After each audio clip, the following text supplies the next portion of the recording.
Yan ang sasakyan sa labas ng tubig. Yun na siya. Hi! Help! Grabe.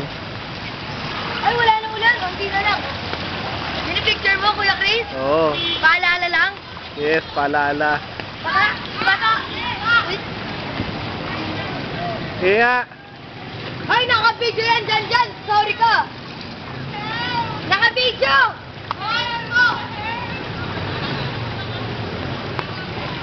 grabe. Paalala lang. Tapos mamaya pag umapaw na to, sakyan natin ito. Kuya Chris, pag umapaw na to, pumunta ka ilog, tignan mo talaga. Bakit kasing ganun?